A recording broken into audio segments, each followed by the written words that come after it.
보실 말씀은 히브리서 9장 1절에서 10절 말씀입니다. 9장 1절에서 10절 말씀. 제가 한 절, 성도님들 한 절 교독하시겠습니다. 첫 언약에도 섬기는 예법과 세상에 속한 성소가 있더라. 예비한 첫 장막이 있고 그 안에 등잔대와 상과 진설병이 있으니 이는 성소라 일컫고, 또 둘째 휘장 뒤에 있는 장막을 지성소라 일컫나니, 금향로와 사면을 금으로 싼 언약궤가 있고 그 안에 만나를 담은 금 항아리와 아론의 쌍난 지팡이와 언약의 돌판들이 있고, 그 위에 속죄소를 덮는 영광의 그룹들이 있으니 이것들에 관하여는 이제 낱낱이 말할 수 없노라. 이 모든 것을 이같이 예비하였으니 제사장들이 항상 첫 장막에 들어가 섬기는 예식을 행하고, 오직 둘째 장막은 대제사장이 홀로 1년에 한 번 들어가되 자기와 백성의 허물을 위하여 드리는 피 없이는 아니하나니, 성령이 이로써 보이신 것은 첫 장막이 서 있을 동안에는 성소에 들어가는 길이 아직 나타나지 아니한 것이라. 이 장막은 현재까지의 비유니 이에 따라 드리는 예물과 제사는 섬기는 자를 그 양심상 온전하게 할 수 없나니, 이런 것은 먹고 마시는 것과 여러 가지 씻는 것과 함께 육체의 예법일 뿐이며 개혁할 때까지 맡겨둔 것이니라. 아멘.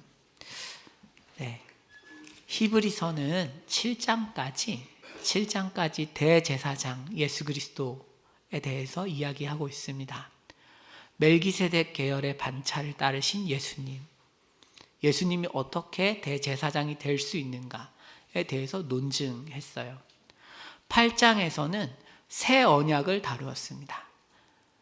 새로운 계열의 멜기세덱 계열의 대제사장이시기 때문에 당연히 관련된 율법이 바뀌는 것이죠. 율법이 바뀌었다는 것은 새로운 언약이 주어졌다는 의미입니다. 이제 9장 10장은 구약 제사장들의 희생 제사와 예수 그리스도의 희생 제사를 대조합니다. 그래서 예수님의 희생 제사 사역이 얼마나 완전하고 완벽한지에 대해서 설명합니다. 오늘 본문 1절에서 5절 말씀은 성소와 지성소를 대조하고 있어요. 1절에서 이렇게 이야기합니다. 첫 언약에도 섬기는 예법과 세상에 속한 성소가 있고 예비한 첫 장막이 있는데 그 안에 등잔대, 상, 진설병이 있으니 이것을 성소라 일컫고, 또 둘째 휘장 뒤에 있는 장막을 지성소라고 일컫는다 라고 하면서 지성소에 대해서는 좀 더 자세히 설명합니다. 4절 5절에서 이렇게 말을 해요. 금향로와 사면을 금으로 싼 언약궤가 있고 그 안에 만나를 담은 금 항아리와 아론의 쌍난 지팡이와 언약의 돌판들이 있고 그 위에 속죄소를 덮는 영광의 그룹들이 있다. 이렇게 이야기하고 있습니다. 성소를 설명할 때는 없었던 단어들이 지성소에는 등장하는데요. 그것은 금과 영광이라는 단어입니다. 지금 히브리서 기자는 성경은 성소와 지성소에 차이가 있다라고 이야기하는 중입니다. 성소에서 경험하는 하나님과 지성소에서 경험하는 하나님은 명백한 차이가 있다는 것입니다. 하나님은 동일하신 하나님이시지만 그 공간에서 경험하는 하나님의 영광, 하나님과의 친밀감은 명백히 다르다는 것입니다. 이렇게 차등을 둔 이유가 무엇일까요? 그것은 6절과 7절 말씀에서 알 수 있습니다. 이렇게 차등을 두었기 때문에 6절에서 제사장들은 첫 장막에까지밖에 갈 수가 없습니다. 일반 제사장들은 성소까지밖에 갈 수가 없고 오직 대제사장만이 홀로 1년에 한 번 지성소에 들어갈 수 있습니다. 말하자면 정말 깊은 수준의 임재하심, 하나님의 역사하심은 대제사장이 1년에 한 번밖에 경험할 수 없는 것이죠. 이렇게 구약에서 성소와 지성소의 차이가 분명하고 그 성소와 지성소의 차이에 따라 발생하는 제사장과 대제사장의 차이 역시도 분명해 보입니다. 그렇다면 성경이 이것을 통해서 우리에게 말하고 싶은 것이 무엇일까요? 8절에서 10절은 이렇게 이야기합니다. 8절은 성령이 이로써 보이신 것은 첫 장막이 서 있을 동안에는, 첫 장막, 모세의 장막이죠. 방금 이야기한 성소와 지성소의 구분이 있는 그 첫 장막이 있는 동안에는 성소에 들어가는 길이 아직 나타나지 아니했다. 이것은 좀 더 정확하게 이해하시면 도움이 되실 것 같아요. 첫 장막은 모세의 장막을 의미하고 성소라고 했는데, 여기서는 방금 전까지 성소와 지성소라고 해서 주어졌던 성소를 의미하는 것이 아니고요, 하늘 성소를 의미합니다. 천상의 지성소를 의미해요. 그래서 첫째 장막이, 말하자면 구약의 제사 제도가 존재하는 동안에는 하나님께 정말로 나아갈 수 있는 참된 길이 나타나지 않았다는 것입니다. 이런 이야기죠. 대제사장만 홀로 1년에 한 번 들어갈 수 있는 아주 제한적인 지성소의 존재를 보면서 사람들은 이런 생각을 했을 것입니다. 하나님께 나아가기가 정말로 어려운 것이구나, 저 길이 막혀 있구나 라고 생각을 했을 것이고, 그것이 하나님께서 구약 제사 제도를 통해서 알려주시고자 한 하나의 어떤 의미였던 것입니다. 하나님께로 나아오는 길이 막혀 있습니다. 그러나 이 길이 예수님의 십자가로 인해서 열렸다라고 말씀하고 있는 것이죠. 그래서 이 구약의 제사제도 9절에 이 장막은 이렇게 되어 있는데요, 이 장막, 구약의 제사제도는 비유인데, 이 구약의 제사제도를 따라 드리는 예물과 제사는 섬기는 자를 온전하게 할 수가 없습니다. 양심상 온전하게 할 수가 없어요. 이것은 구약의 제사제도가 사람의 양심을 악하게 만든다는 의미는 아닙니다. 성경에서 양심이라는 단어가 나오면 두 가지 뜻이 있습니다. 어떤 의미가 있냐면, 하나는 좋은 양심이 있어요. 좋은 양심.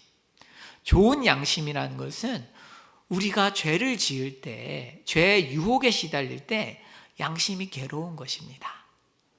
아, 이 죄를 지으면 안 되지, 막 마음이 떨리고 막 그런 경험을 해보셨지요, 성도님들?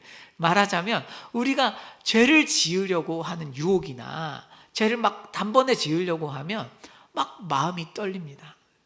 양심이 그래서는 안 돼 라고 이야기하는 것이죠. 그래서 좋은 양심은 우리 삶을 지키는 기능이 있습니다. 이 양심이 만약에 화인을 맞으면 죄를 지어도 양심이 작동하지 않기 때문에 죄를 마음껏 지을 수 있게 되죠. 그렇기 때문에 좋은 양심이라는 것이 중요하고, 성경에서도 양심의 기능을 중요하게 말합니다. 하지만 또 다른 의미도 있는데, 악한 양심도 있어요. 히브리서를 읽으시다 보면 악한 양심이라는 단어도 등장하는데, 이 악한 양심은 하나님 앞에서 내가 받아들여질 수 없는 죄인이구나, 정죄하는 양심입니다. 하나님께 당신은 나아갈 수 없습니다, 당신은 죄인입니다 라고 하나님 앞으로 나아가려는 나를 정죄하는 양심. 이것은 양심의 나쁜 기능입니다. 악한 기능이에요. 악한 양심이라고 표현합니다. 지금 이야기하는 것은 그런 의미예요. 양심을 온전하게 할 수 없습니다. 무슨 이야기인가 하면, 매일 그리고 매년 제사를 드립니다. 희생 제사를 드려요. 그러면 하나님과의 관계가 가까워져야 할 것 같은데, 현실에서는 어떤 결과가 주어지는가 하면 오늘 드리고 내일 드리고 매번 제사를 드리기 때문에 하나님과 나와의 격차를 확인하는 것입니다. 아, 나와 하나님이 이런 제사가 아니면 가까워질 수 없는, 받아들여질 수 없는, 내가 하나님께 받아들여질 수 없는 존재이구나 라는 것이 명확해지면서 계속해서 하나님께 나아갈 조건과 자격에 대해서 고민하게 되는 것입니다. 그러면서 나는 하나님께 받아들여지지 않았구나. 받아들여지기 위해서는 어떤 조건과 자격이 필요하구나.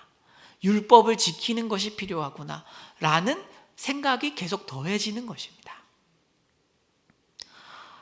비슷한 논리로 사실 율법을 지킨다는 것이 그런 의미죠. 우리가 율법을 지켜서 하나님 앞에 나아가고자 할 때 아무리 열심히 지켜도 그 끝이 없는 것처럼, 아무리 최선을 다한다고 해도 하나님의 기준을 만족할 수가 없어서 결국은 죄의식 가운데에 나를 괴롭히는 것처럼, 구약의 제사제도 역시 율법이기 때문에 이것을 열심히 지킨다고 해서 하나님 앞에서 내가 받아들여졌다라는 의식을 가지기가 어렵다는 것입니다.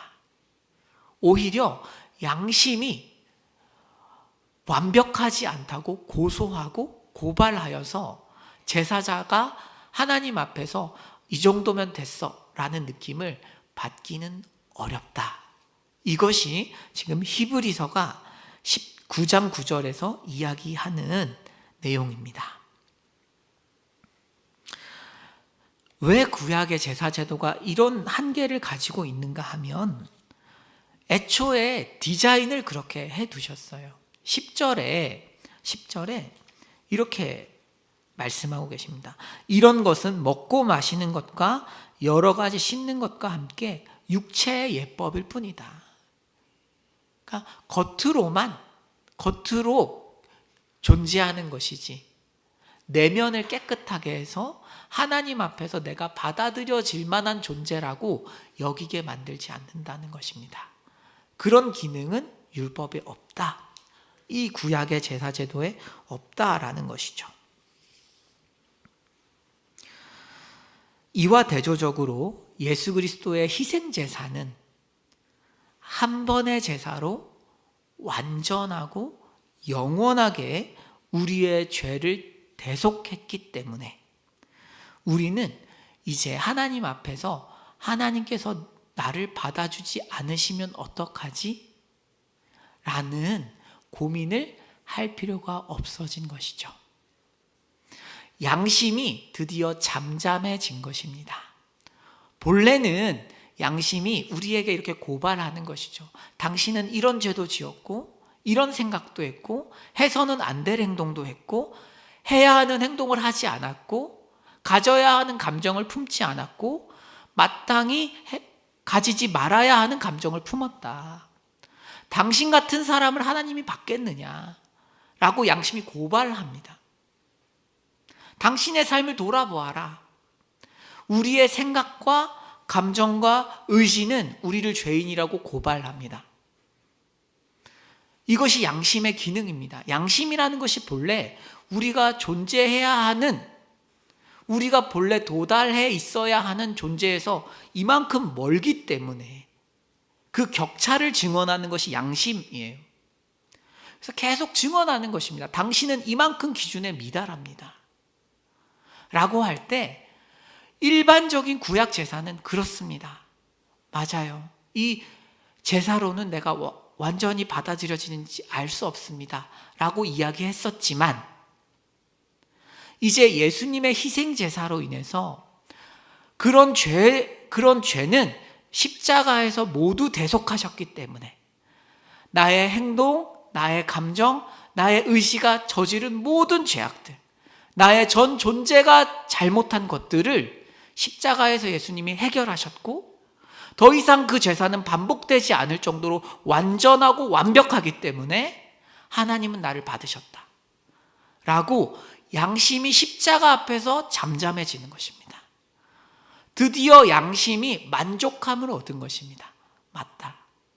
양심이 정의가 실현되었구나 라고 우리가 잘못한 영역들과 행동을 보면서 우리를 정죄하는 것이 아니라 우리가 그것을 양심 앞에 십자가를 들이댈 때 그리스도의 희생제사가 가져온 그 효력을 증언할 때 양심이 맞다. 당신은 십자가에서 죽었고 모든 죄값이 해결되었으므로 하나님께 나아가도 좋다라는 양심이 해결되는 것입니다. 양심의 문제가 해결되는 것이죠. 더 이상 죄의식에 시달릴 이유가 없는 것입니다. 그렇다면 회개라는 것, 죄의식이라는 것이 사라지면 회개는 어떻게 될까요? 이제 우리의 회개는 하나님이 나를 받아주실까? 하나님 이 죄 때문에 하나님과 나와 하나님께서 나를 심판하시면 안 돼요 라는 그런 회개를 하는 것이 아닙니다.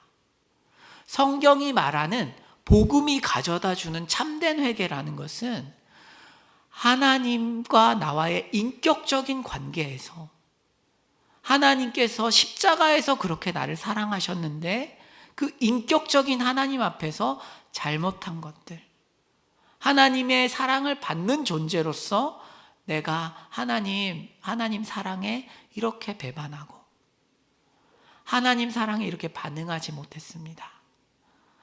주님 마음을 아프게 했습니다. 라는 인격적인 관계에서의 회개를 할 수 있는 것입니다. 하지만 이제 우리는 제가 하나님 앞에서 받아들여지기 위해서 이제도 용서해 주시고 이제도 용서해 주시고 이런 식으로 회개하지는 않습니다. 주 안에서 사랑하는 성도 여러분, 오늘 히브리서는 성도들에게 죄의식을 달래기 위한 구약 희생제사로 돌아가서는 안 된다고 가르칩니다. 우리 삶에서 죄의식을 달래기 위해서 이것 조금 하고 저것 조금 하고 회개하고 섬김도 해보고 회개하기 위해서 조금 나의 공로를 쌓기 위해서 나의 죄의식을 달래기 위해서 뭔가를 해서는 안 된다고 가르칩니다. 그것이 아니라 우리의 죄의식이 해결되는 유일한 방법은 예수님의 희생제사인 것입니다. 그것을 기억하고 이미 나를 품으신 아버지의 사랑을 신뢰하시면서 사랑의 관계에서 이루어지는 깊은 회개가 있는 오늘 되시기를 축복합니다. 기도하겠습니다.